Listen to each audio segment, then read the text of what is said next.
Hello to all our viewers around the world. Welcome to JSR, Africa's global platform. Coming up in this edition, world leaders have been meeting at the UN headquarters in New York for the annual General Assembly meeting with one of the world's most challenging issues leading the agenda, migration. As of 2015, the United Nations Refugee Agency had projected that about 960,000 refugees were in need of resettlement, and out of that number, only 81,000 people had been resettled. While this is the worst human displacement problem the United Nations has ever been confronted with, I'll be joined by fresh minds with fresh ideas on how the situation got to this level and how the world can help resolve it once and for all. Here in Toronto, dignitaries and seasoned public servants have been narrating their stories of success and providing information about crucial developments on the African continent and the Caribbean. The founder of Exchange, an annual business networking event, will join me here on JSR to highlight the 2016 focus. Also coming up later in the program, it's been a summer of glitz and glamour. The 2016 Africa Fashion Week Toronto has been tagged by industry bloggers as one of the most organized fashion shows around the world today. I'll be joined by a co-founder to throw more light on some of the amazing images captured at the event. Join us on our social media platforms, Facebook, Twitter, and also on YouTube. Let's get started.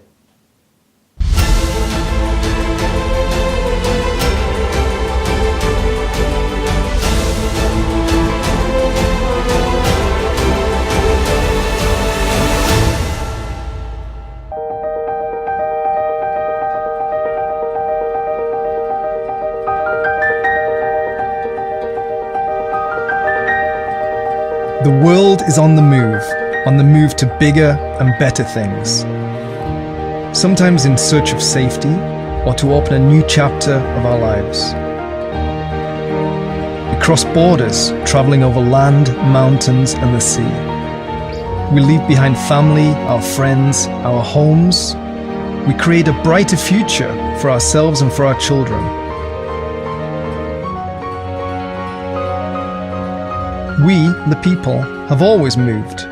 In every corner of the earth, there are migrants seeking a hopeful and promising future and a safe place to call home. In today's global world, the number of international migrants is higher than ever before.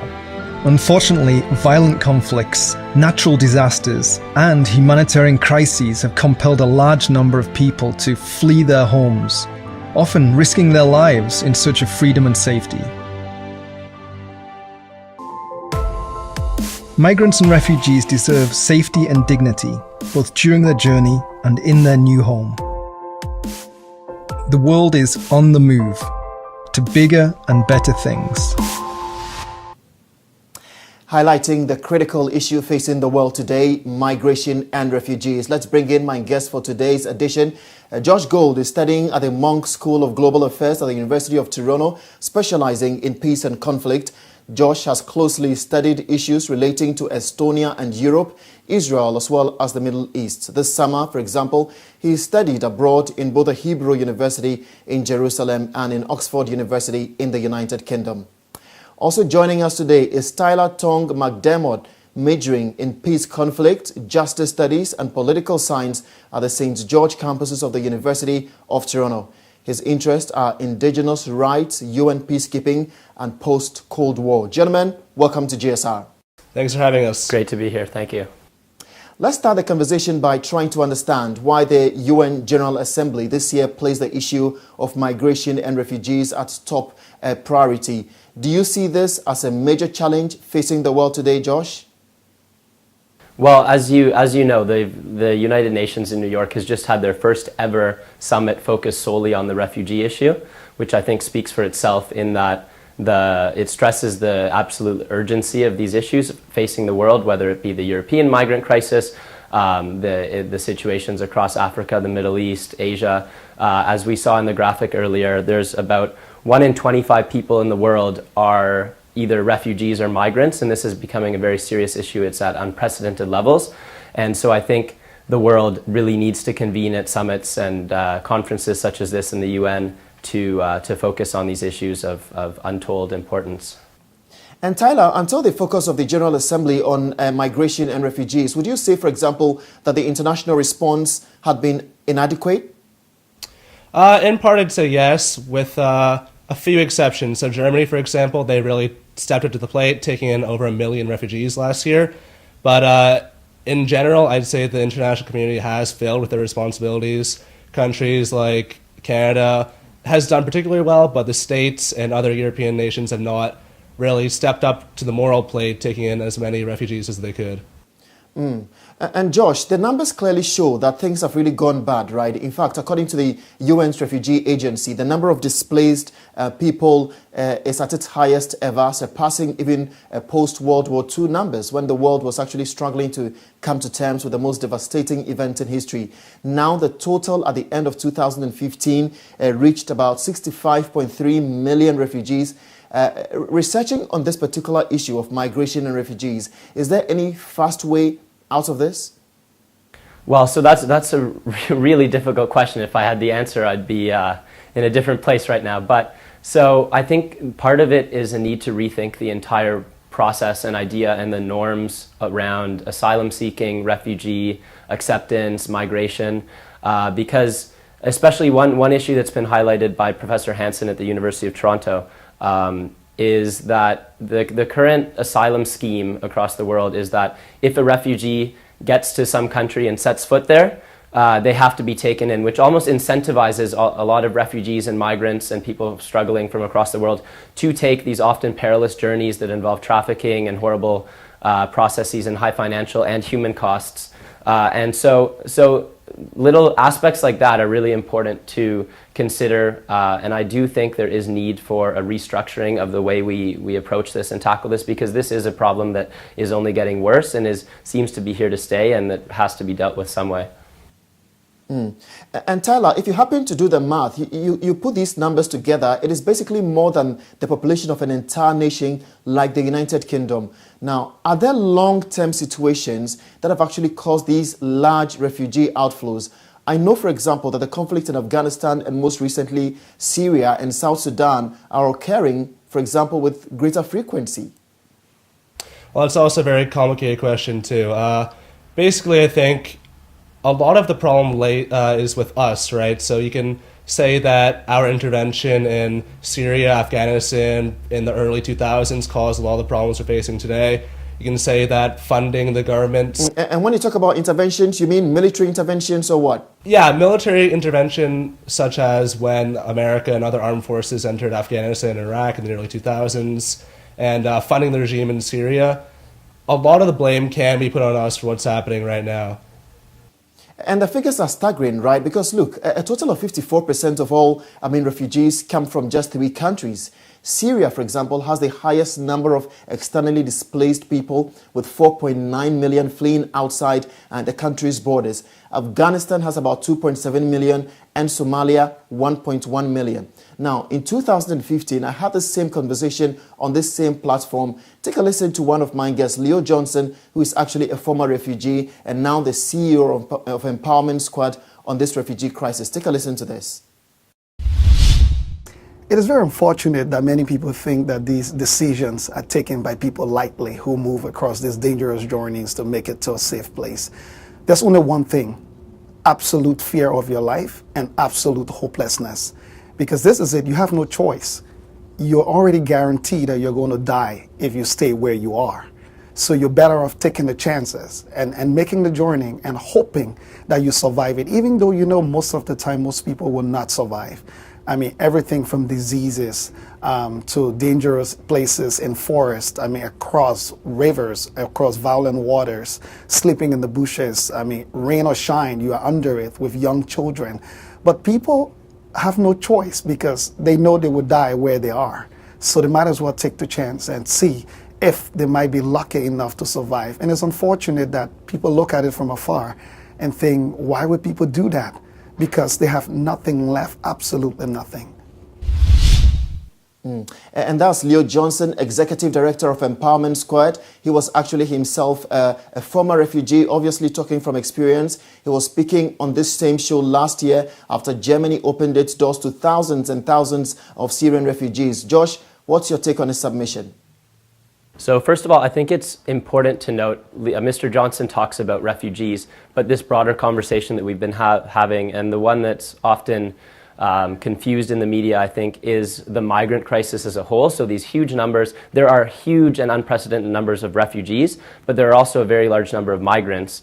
And the separation between the two is something that's really important to note, because just as Mr. Johnson said, these refugees have no choice. They have to either leave or die, as he put it, which I think is a very valid and real analysis of the situation. But the migrants are also trying to mass migrate into Europe, and many Europeans, I know I was in Europe for 2 months this summer, and many Europeans feel that, look, we want to help as many people as we can, but there's a limit to how many people we can help. So we should take refugees as the primary group of people who we should help before migrants. Migrants, at least, sure, they want self-betterment. Like any other humans, they want to improve their lives, have a better job, have more freedoms. But what separates migrants from refugees often is that they at least have some semblance of safety or a situation that isn't, as Mr. Johnson put it, escape or die.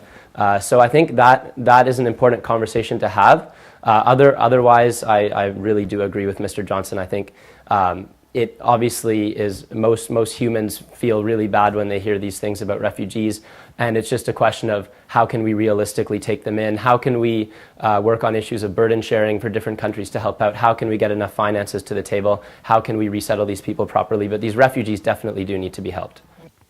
And Tyler, if you listen closely to the world leaders at the General Assembly, I mean, you get the impression that all leaders are actually speaking the same language. Let's resolve this once and for all. But internally, there's the usual politics that needs to be played, right? The US election is an example where you have two different opposing sides with two different approaches. How will this play out at the end of the day?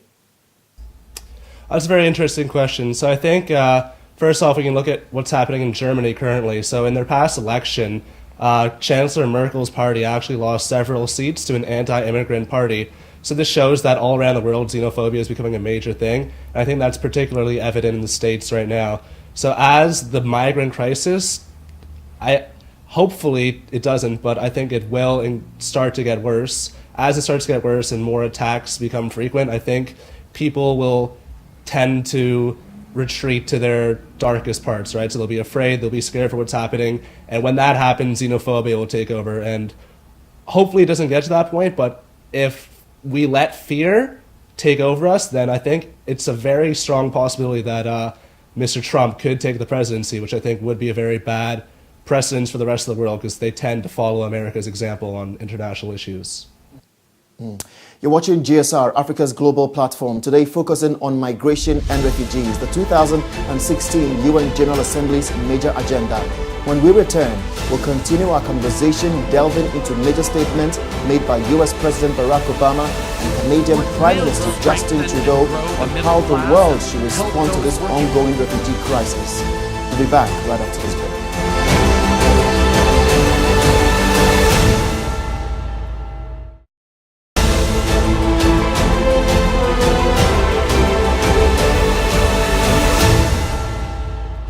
You see, in Canada, we got a very important thing right.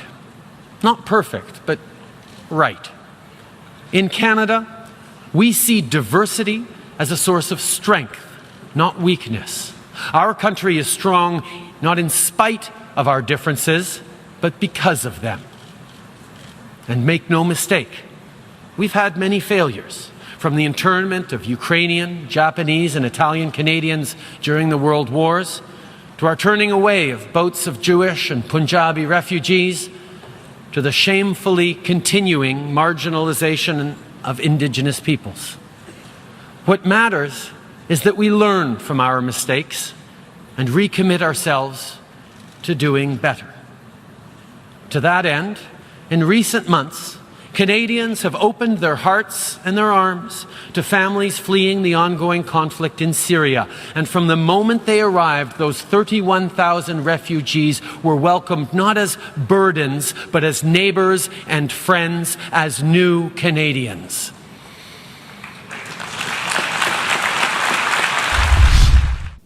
And that's Canadian Prime Minister Justin Trudeau speaking at the 2016 UN General Assembly on Migration and Refugees. Welcome back to GSR. If you've just joined us, my guest for this segment, Josh Gold. He is studying at the Monk School of Global Affairs at the University of Toronto, specializing in peace and conflict. Tyler Tong McDermott. He is majoring in peace conflict, justice studies and political science at the St. George campuses of the University of Toronto. Well, his interests are indigenous rights, UN peacekeeping and post-Cold War. Tyler, I mean, this is Prime Minister agreeing to the fact that, yes, mistakes have actually been made in the past. Nations have turned away refugees, even indigenous people had their own share in this part of the world, especially in Canada. Now the story may be different. Thousands of Syrian refugees have actually been allowed into Canada over the past 1 year. Do you think that ordinary Canadians have fully embraced that particular idea? So as you know, Canada has a multicultural policy, and we've always had a history of inclusion. And with the current refugee crisis, Canada actually has a very interesting system of private sponsorship. So after the Vietnam crisis in the early 70s, Pierre Trudeau and his government created this system where residents like you and I could sponsor a family for up to a year. So with the Syrian refugees coming in, this program's actually worked very successfully. I think we brought in around 17,000 refugees through this program. And at the UN summit the past week, Canada has teamed up with the UN and George Soros, who's a prominent American billionaire, and they're trying to move this private sponsorship program to other countries, including the UK and hopefully America, because it has worked very successfully here.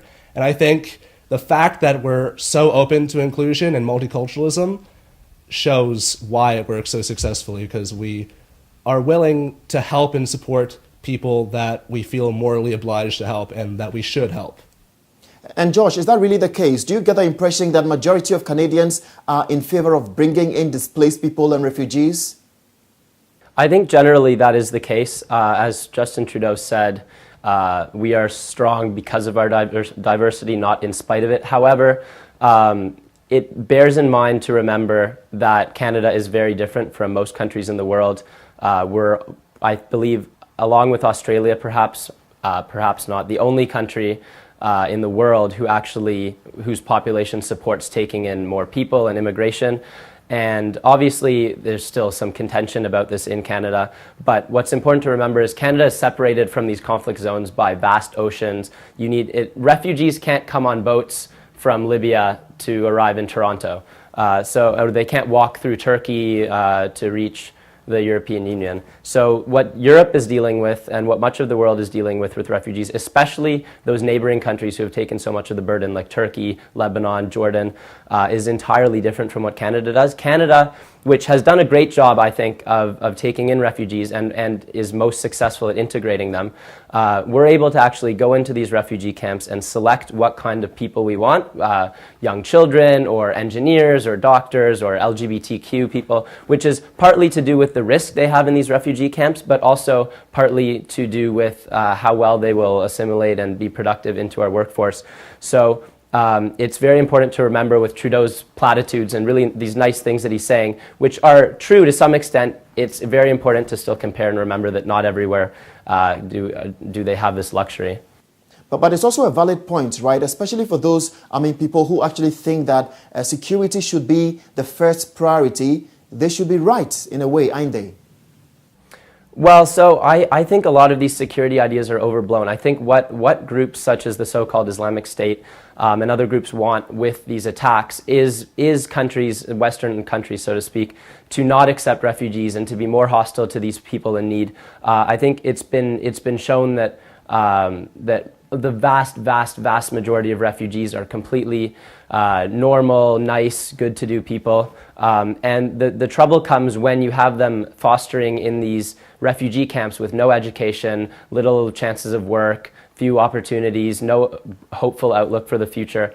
And that's where these organizations are really good at getting these youth and young people and bored people and people who feel despair to be more violent and commit violent acts. So I think it's not so much a question of being worried of people coming in these sleeper cells to attack our countries eventually. I think almost all of them, and obviously there should still be a screening process. If someone's been affiliated with Al-Qaeda, they shouldn't be coming in as a refugee, at least not on the priority list. But I think a lot of those fears are overblown.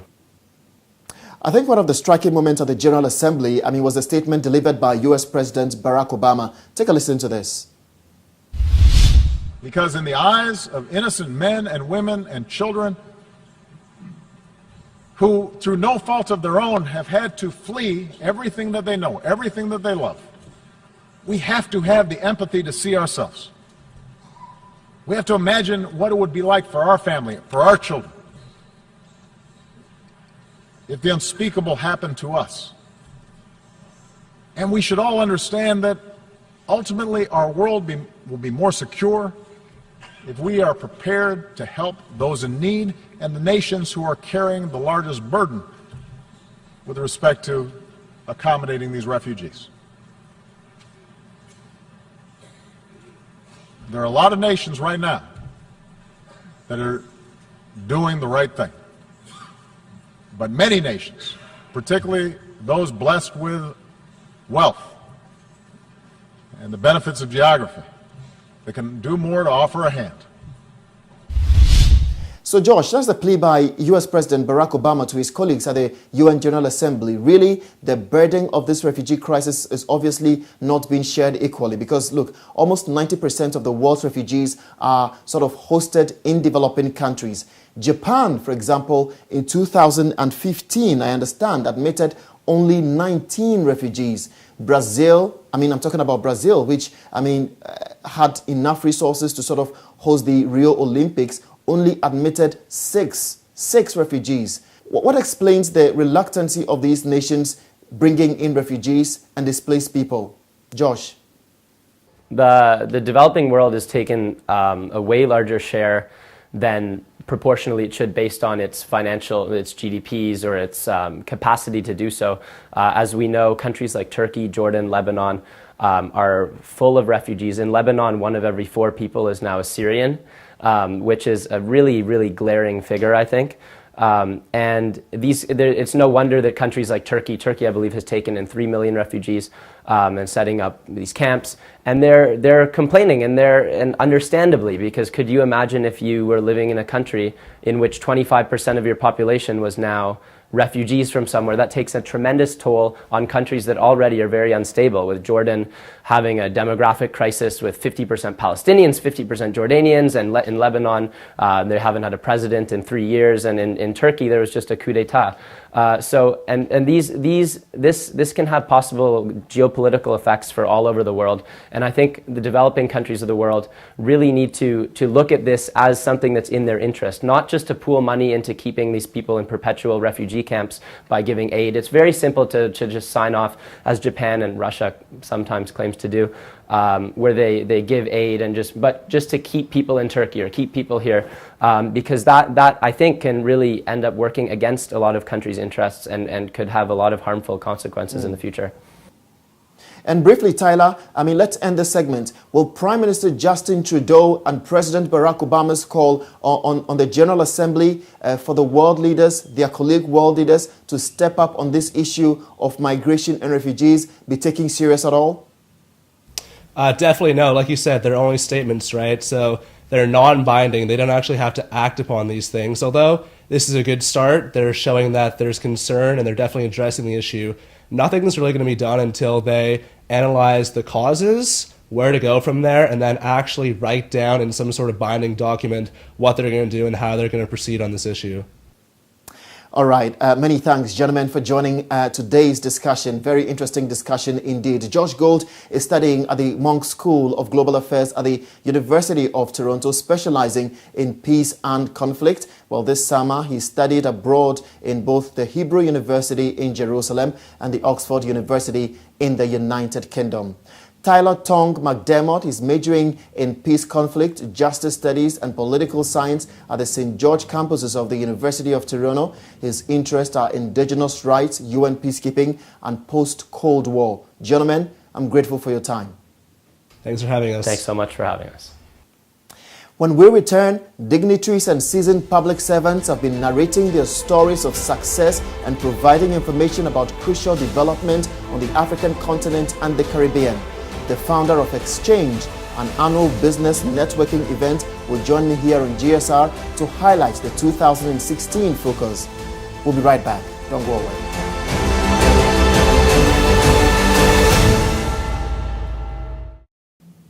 Welcome back.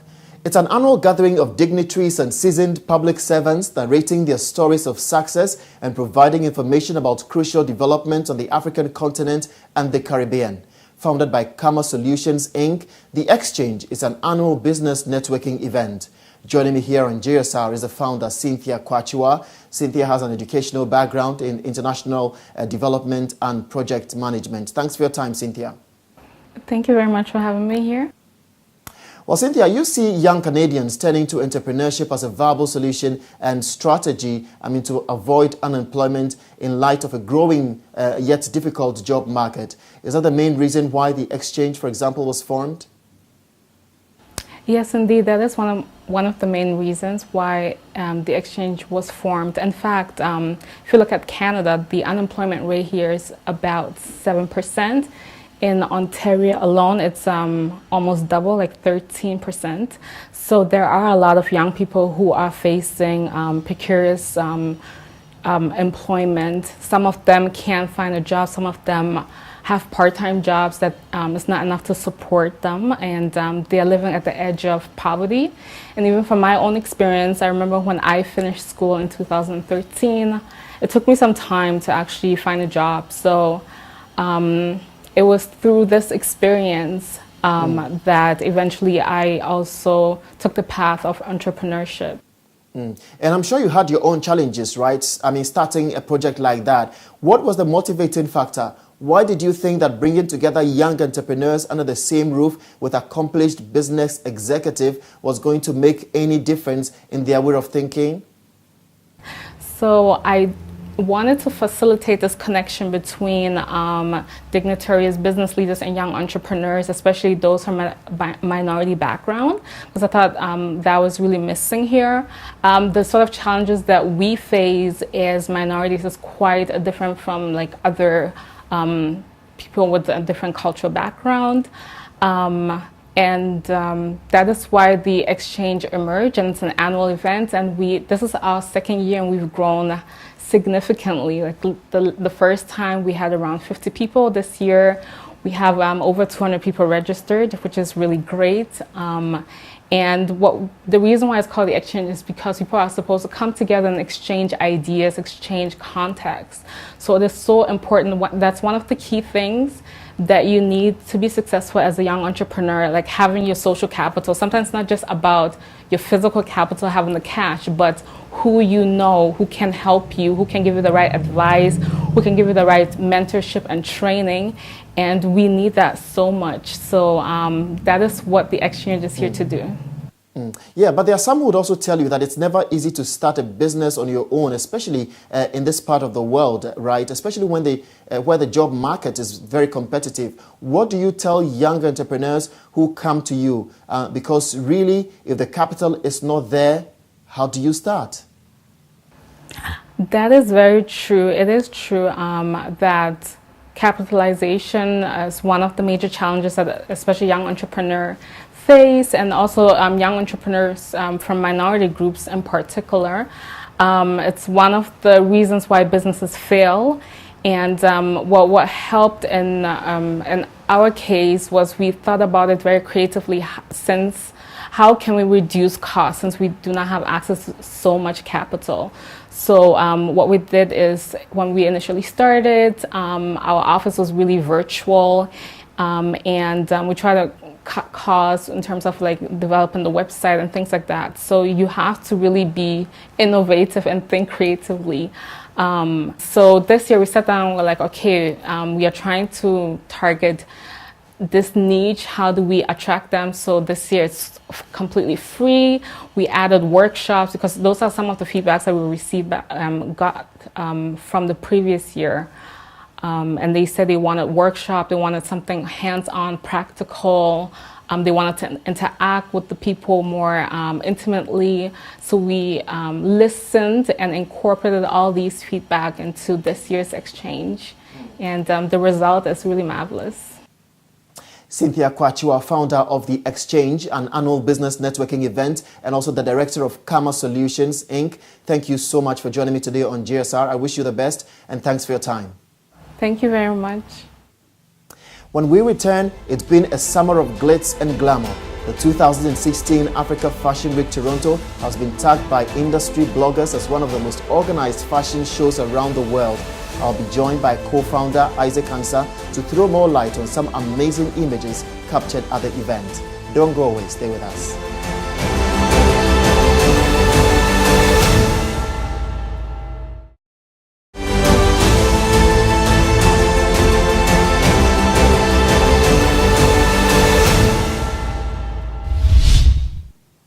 The 2016 Africa Fashion Week Toronto has been tagged by industry bloggers as one of the most fastest growing fashion weeks in Canada.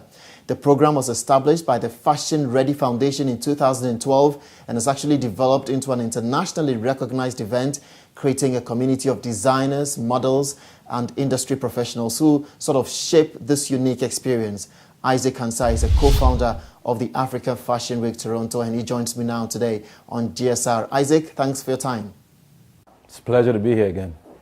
First of all, how would you independently rate the 2016 edition of the Africa Fashion Week Toronto as a co-founder? I mean, I'd like to start off by saying that events like this don't come off with just one person or two people. We have a great team, people who are inspired and people who want to be a part of this process. That's the only way this works. I mean, we have about 50 to 80 volunteers who, just dedicate their time and effort to make this platform work for all of us involved. We have people, professionals who donate their services, to be a part of this. And we do this for the community. We do this to create opportunity. We do this to create small businesses. As we all know, small business industry is about 60% of Canada's financial analysis or whatever you're going to call it.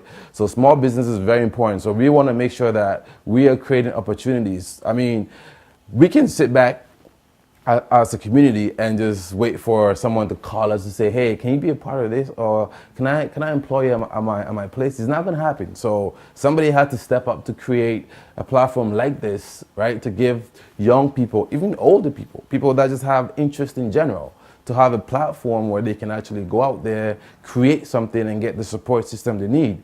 So this program here is a collective effort by many different people within our community. And apart from providing a progressive environment for local and international designers to sort of promote their creative ideas, I think the 2016 edition did something different. What were the new things that were actually introduced as a team to expand the brand? Yes.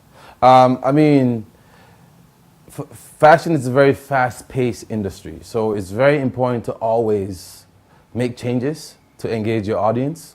Because, I mean, we can have exact show, we can have a show, let's say in 2015, and then have exact replica of it in 2016. The audience might get bored and you might lose them. So our goal as an organization is to always add to what we already have going on and get better with it and reach more audiences and build more platforms and opportunities for young entrepreneurs or designers in Canada and around the world. How about response? How are industry experts responding to this project, and how are you also taking in these responses, to make things better in the future? The response has been amazing. I mean, we've had calls from many different places, internationally and locally as well. African Fashion Week is a platform not only for African-based designers. That's a misconception that people have sometimes, that because of the title African Fashion Week, but it's actually a very diverse platform. We host designers from India. We have people who came from Bollywood to be a part of the organization, the program this year. We have Caribbean designers, African designers from the continent, and the ones that live outside in Europe, in Canada, in America, and that kind of stuff. So the response has been actually global, worldwide. You know, the calls are coming in, media organizations come from different places to be a part of the platform and help us reach many different audiences. So we are very grateful for that.